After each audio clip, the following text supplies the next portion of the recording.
お母さん、何度も言っていますが。黙れ、メギツネ。あたしの勝手でしょ。結婚してから姑にメギツネ扱い。毎日罵倒されて、もう限界。私は和美、40代前半でネイリストとして働き盛り真っ只中。夫の勝也とは20代の頃、合コンで出会った。お互い人数合わせでいやいや参加していたため、仲間意識を感じた。帰り際に連絡先を交換し、少しずつ連絡頻度が増えていくうちに、休日の日中に会うようになった。その後、自然と付き合い始め、出会ってから2年後、彼からプロポーズされた。結婚式も挙げ、多くの人から祝福され幸せだった。ある一人を除いて。姑だ。姑は夫と付き合い始めた時から監視気味なところがあった。デート中に夫に電話して居場所を聞いたり、用事を押し付け帰らざるを得ない状況にさせたり、夫は姑の言いなりな部分があるため、断ることをしなかった。晴れて夫婦になってからは、その矛先が私に向けられた。病気がちだった義父が私をかばい、何度も姑に注意をしてくれていた。そのおかげで、今よりは監視の目や小言の数が少なかったが、それも長く続くことはなかった。義父の病気が悪化し、他界したのだ。自分の娘のように可愛がってくれた義父との別れに、心にぽっかりと穴が開いた。私は寂しさをごまかすために忙しく動き回った。葬儀から四十九日を迎えるまで義母のサポートに回ったが、実際はほとんど私がした。義父の人柄により多くの方が参列し、四十九日を過ぎても自宅まで来てくれる方が後を絶たなかった。それなのに義母の対応があまりにも雑で、私は驚愕する日々。あら、わざわざすみませんね。それで、香典の方は？お母さん、そんなことより、早くお父さんに会ってもらいましょう。どうぞ、お上がりください。嫁のくせに出しゃばらないでくれる？不愉快だわ。毎回この調子だ。来訪者が来ると、玄関先ですぐにお金のことを言う。私への嫌悪感も隠さないため、来訪者はいつも困惑してしまう。そんな義母になぜか夫は何も言わなかった。それどころか、彼も何もせず、私に丸投げの状態だ。母さんだって悲しいんだ。現実逃避させてやれ。それにしても、口答えするのか？そういうわけじゃないけど、じゃあ、せめて勝也だけでも手伝ってよ。俺は仕事で忙しいんだ。嫁がやるのが当たり前だろ。私だって仕事があるのよ。私だけじゃ無理。なら、仕事を辞めて専業主婦になれ。養ってやるから。何それ？絶対やめたくない。うるさいな。この話はもう終わりだ。ちょっと、まだ終わってな。もともと性格が義母に似ている部分があった。義父が他界してから、どんどん義母にそっくりになっていき、私に対しひどい態度を取り始めた。すべてを私に任せていた義母と夫だったが、お金に関しては積極的に動いた。元から財産に関して関わるつもりのなかった私にとってはありがたかったのだが。あなたには一銭もあげないから、関わらないでくれる？そうだな。これは俺と母さんの問題だ。話すら聞くなよ。お金以外のことになると何もしない二人に納得できなかったが、諦めることにしていた。ただ、日に日に姑のいびりは悪質になっていった。ちょっと、何この味。食べられたもんじゃないわ。どうしたらこんなの作れるの？今までと味付け変えてないんですけど。言い訳はいいわ。外で食べてくるわね。そう言うと、義母は私が作った料理を目の前でゴミ箱に捨て、家を出て行ってしまった。最初はショックで立ち直るのに時間がかかった光景だ。今では日常茶飯事ですっかり慣れたが、それでも心は傷ついていた。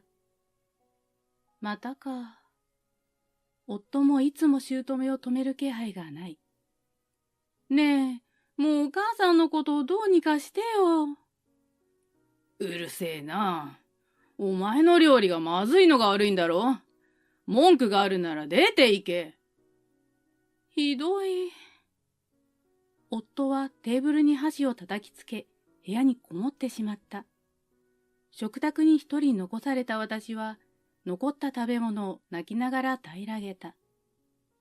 誰にも泣き言が言えず、辛さを抑えながら黙々と食器を洗っていると、義母が帰宅した。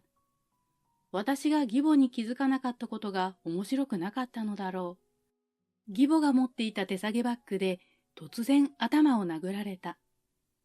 驚きと痛みで頭が混乱している私に、義母が頭ごなしに怒鳴り散らしてきた。あたしが帰ってきたのに、挨拶もしないなんて、嫁として失格ね。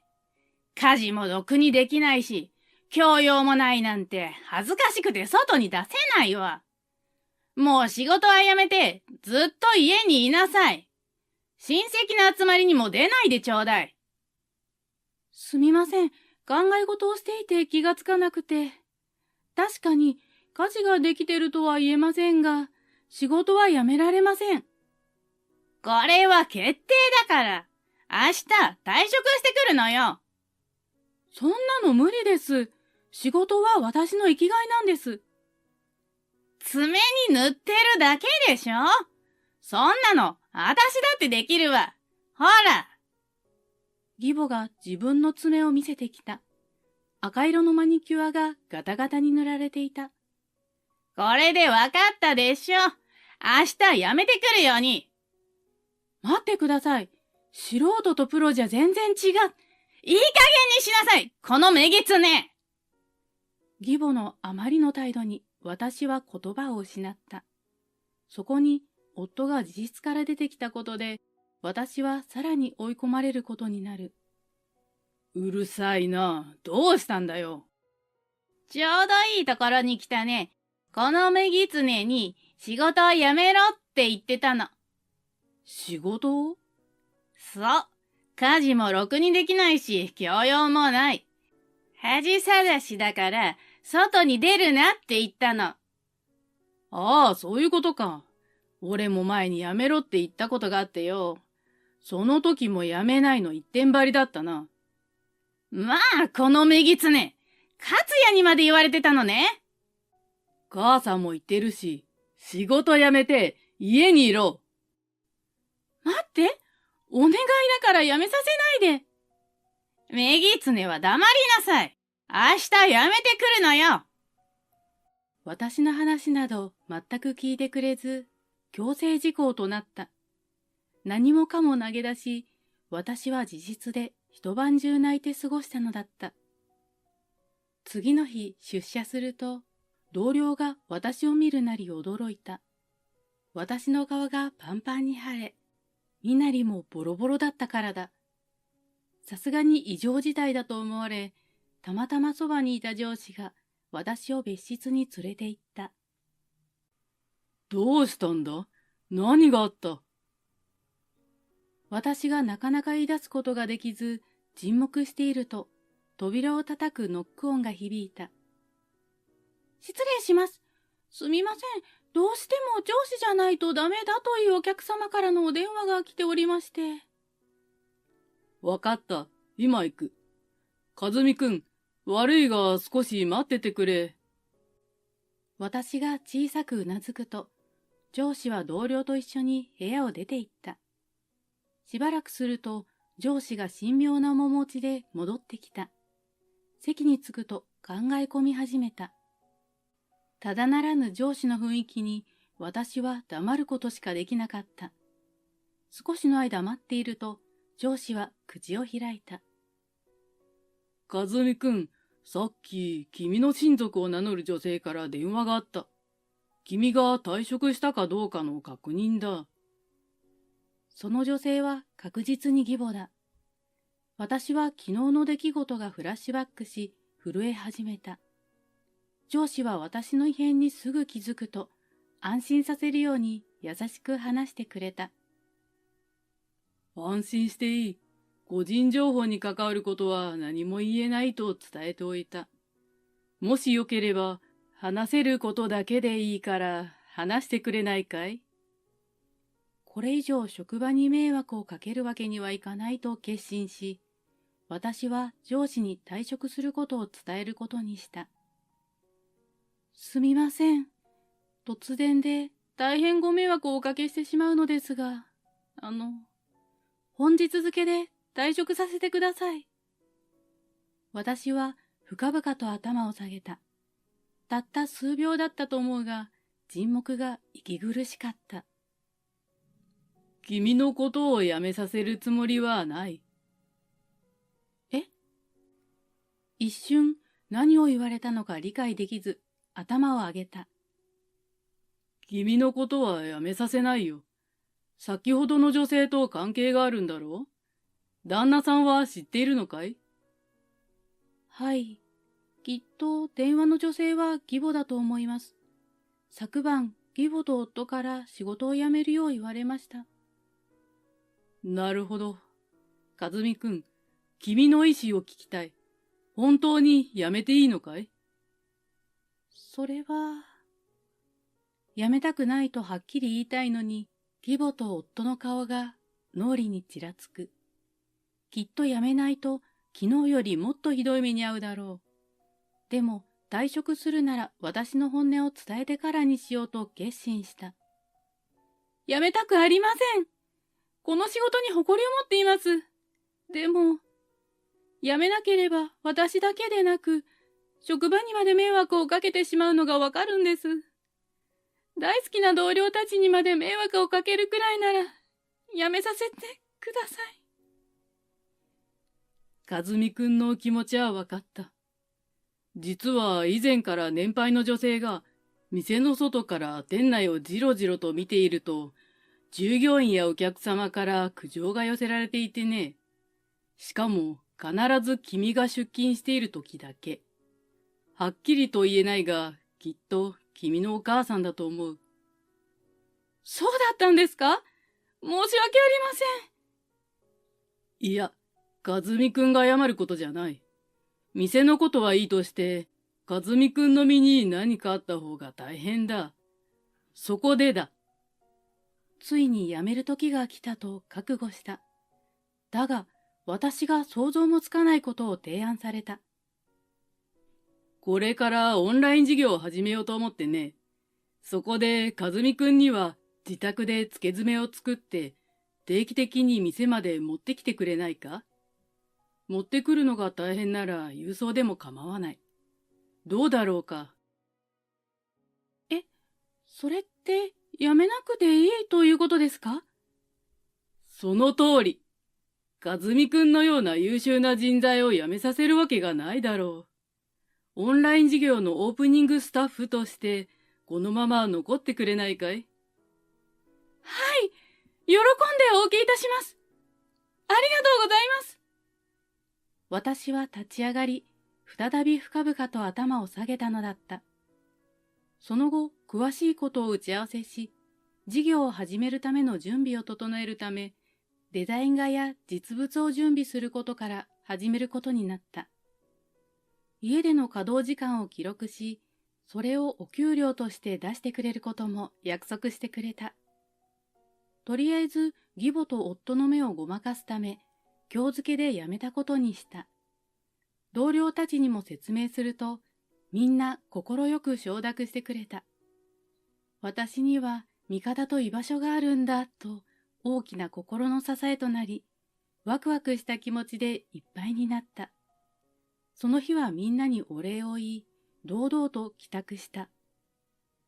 自宅に着くと、玄関を閉め終わる前に、私に向かって走ってきた義母に問い詰められた。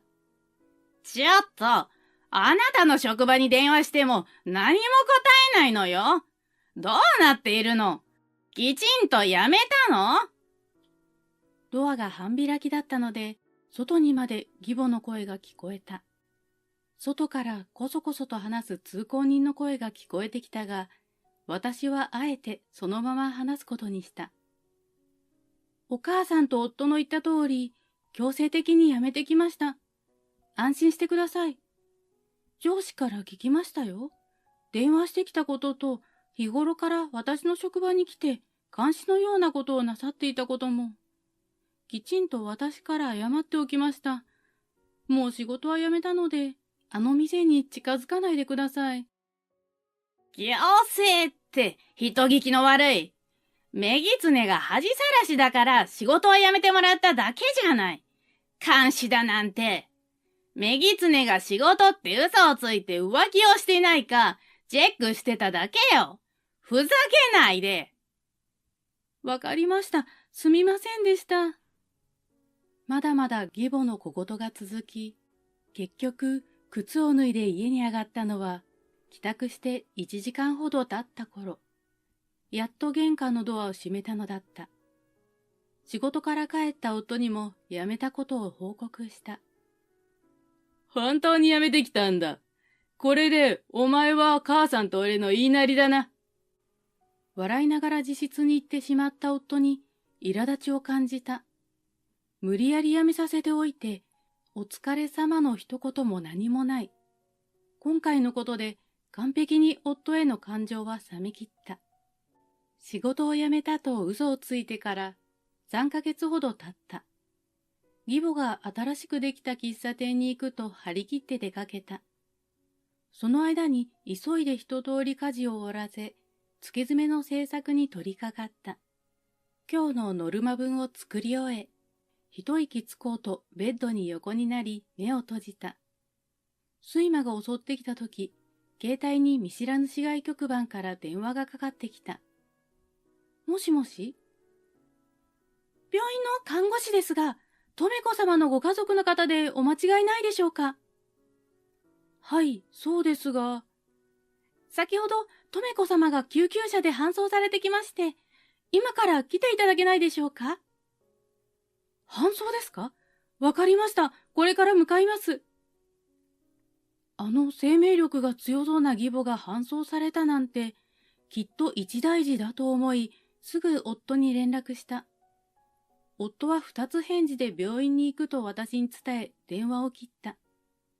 私も急いで準備し、病院に向かうことにした。病院に着くと、義母のいる病室に案内された。最悪の事態を想像していた私は、病室に入るなり、あっけに取られた。そこには看護師に文句を言う元気な義母の姿があった。私が入り口で立ち止まっていると、夫が病室に入ってきた。夫は義母に近寄り、搬送までの経緯を聞いた。何でも喫茶店を出た後、街中へ向かい洋服を数着買ったという。その後、店を出るとすぐそばの交差点を信号無視をして渡った義母に、曲がってきた車が急ブレーキをかけたようだ。それに驚いた義母は尻餅をつく形で転倒し、お尻と腰、手を強く強打。車との接触はなかったものの、痛いとわめき散らす義母は救急車で搬送されたという。話を聞いた私は、義母の自業自得だと思うしかなかった。相手の方が不憫でならない。だが、夫は義母は何も悪くないと相手を責め始めた。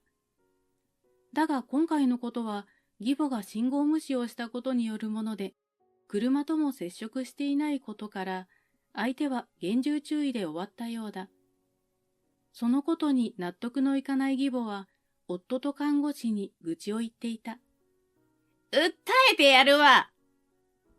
義母と夫が結束し始め、これ以上は看護師さんがかわいそうだと思い、席を外してもらった。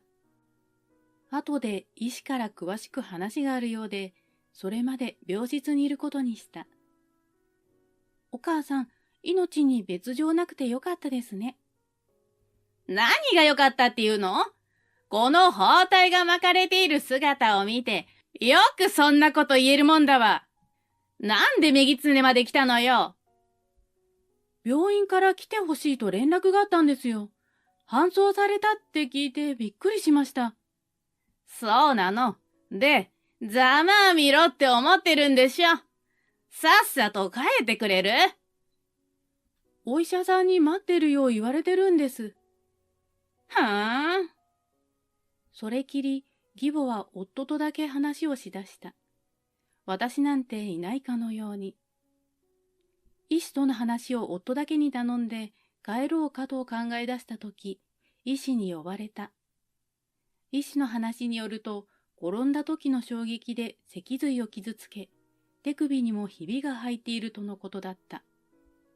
他にも検査をしたところ、外食で好きなものばかり食べ、運動を怠っていたツケにより、糖尿病と骨粗鬆症を発症していたことが分かった。要介護になるため、治療を続けていくには家族の協力が必要だと言われ、私は嫌な予感がした。ですので、これから大変だと思いますが、こちらもできる限りサポートさせていただきます。とりあえず、このまま様子を見たいので、少しの間入院してもらいます。これから頑張っていきましょう。わかりました。でも、俺は仕事があるから、全部嫁に任せます。さすがに医師もきっぱり言い切った夫に対し、目を丸くした。奥さんだけでは難しい問題なので、ご主人にもぜひ協力をしていただけないでしょう。大丈夫ですよ。こいつ専業主婦なんで。食い気味に会話を遮った夫。夫は一方的に話を終わらせ、私を連れて義母のもとに戻った。母さん、ただいま。遅いわよ。で、医者はなんて言ってたの？母さんは脊髄が傷ついたって。あと、糖尿病と骨粗鬆症だってさ。何よそれ。私は健康なのに。やぶ医者ね。要介護になるから、退院したら全部こいつに任せる。好きに使いなよ。まあ、それは楽しみね。早く退院しなくっちゃ。二人で会話を盛り上げている中、私は地獄に落とされた気分だった。その後、私と夫は義母の荷物を取りに一旦帰宅した。帰宅後、荷物をまとめていると、夫から脅迫まがいな発言をされた。だが、これが私を救うことになる。介護はお前の仕事だ。拒否するなら離婚だ。わかったな。いいの？喜んで、早速家を出る準備するね。